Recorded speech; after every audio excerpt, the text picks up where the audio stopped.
Okay, पुढचा question men's level आहे. ठीक आहे, कसं दिले बघा. I is equal to under root x minus one upon x into अजून एक अंडररूट एक्स प्लस वन. ठीक आहे, अशा वेळी काय करायचं, असा पॅटर्न मध्ये काय करायचं बघा. हा जो आहे ना, हा डिनॉमिनेटरचा कधी पण काय करायचं, डिनॉमिनेटरचा कधी पण असा अंडररूट वाला आला ना, ते अंडररूट चार्ट लिनियर काहीतरी आलं, असं काहीतरी इक्वेशन आलं, तर त्याचा कॉन्जुगेट घ्यायचा, म्हणजे रॅशनलाइज करायचं. ठीक आहे, म्हणजे मी काय करतो बघा, ह्याला मी मार्क केले बघा, हा फक्त अंडररूट वाला घ्यायचा. ठीक आहे, हे हा पॅटर्न लक्षात ठेवा. ठीक आहे, बघा कसं करायचा.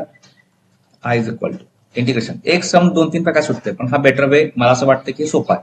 ठीक आहे, मी काय करतो बघा, हा x minus one upon x under root हे एक्स प्लस वन, आणि इथं काय डीएक्स नाही. आता काय करणार मी, इथं मल्टिप्लाय करणार त्याचा कॉन्जुगेट. कॉन्जुगेट कोण आहे बघा, इथं कोणाचा कॉन्जुगेट, राऊंड केलेलाचा.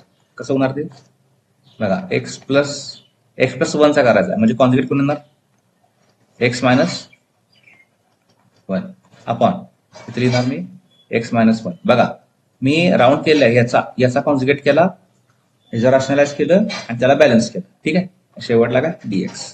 तुम्हाला काय काय माहित पाहिजे, A X square minus B square is A square minus B square is equal to A minus B आणि ए प्लस बी, हे माहित पाहिजे. ठीक आहे, आणि मला एक सांगा, root x into root x काय असते, एक्स असते ना, म्हणजे रूट जाते. तसं इथं बघा, न्युमरेटरला बघा, न्युमरेटरला बघा, हा न्युमरेटरला काय होणार, हे होणार, आणि डिनॉमिनेटरला बघा काय होणार, हे आपला होणार. ठीक आहे, दोन्ही पण अप्लाय करा.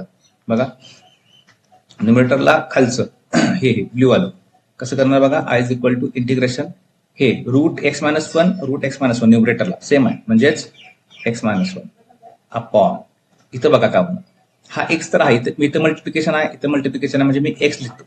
पण ह्या दोघांचं काय होणार, याचं होणार बाय दिस फॉर्म्युला. बघा, हे रूट मध्ये एक्स प्लस, आता हे ए स्क्वेअर मायनस बी स्क्वेअर असं पण आहे. ठीक आहे, अंडरूट मध्ये आता इथं जर का मी अंडरूट टाकलं इथं, तर हे काय होणार बघा, हे सगळंच अंडरूट मध्ये जाणार ना, हे असं समजते.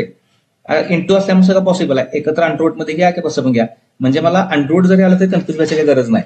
जे का फॉर्म्युला तो अंडरूटच्या आत लिहायचा. ठीक आहे, म्हणजे कसं होणार बघा, इथं होणार ऍक्च्युली बघा, इथं अंडररूटच्या आत काय होणार, अंडररूटच्या आत बघा काय होणार, अंडररूट बघा, एक्सपान्शन कुठला, x plus one x minus one कुठला आहे, ते इथलं एक्सपान्शन आहे, म्हणजे येणार काय, एक्सचा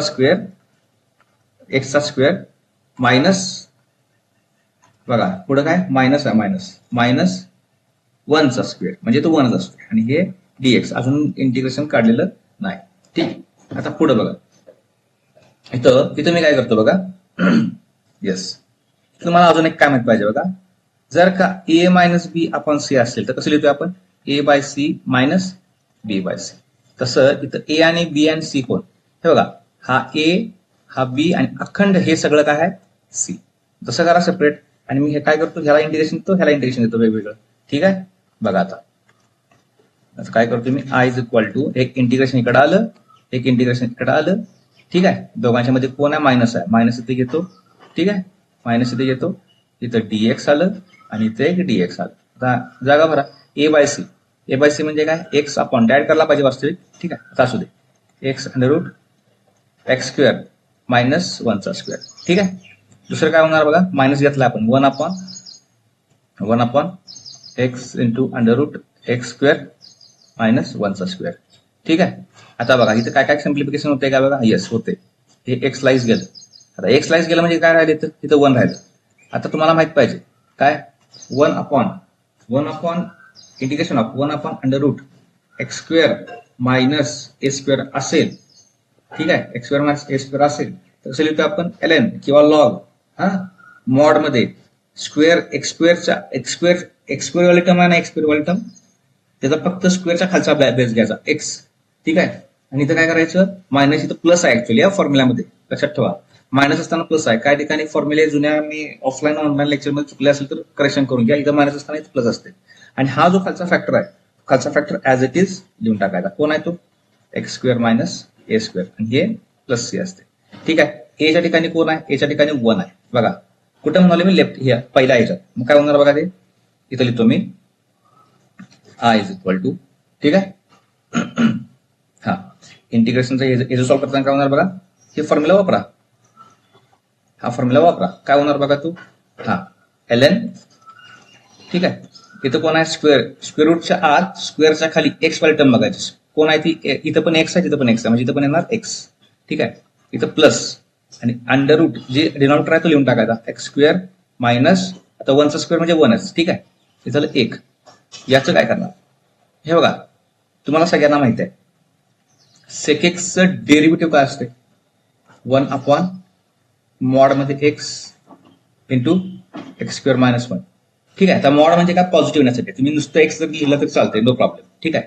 आता बघा विषय असा आहे हे मॉड लिहा न लिहा नो प्रॉब्लेम, सेक एक्सचा डेरिव्हेटिव्ह हा असतो. याचा अर्थ याचं हे काय असणार आहे इंटिग्रेशन, जरा चेक करा वरती.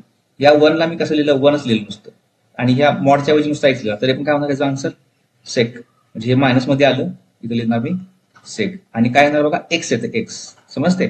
स्क्वेअरच्या खाली तर एक्स नुसती घ्यायची तर मग स्क्वेअरच्या खाली एक्सच आहे म्हणजे एक्स येणार प्लस सी, हे आपलं फायनल आन्सर.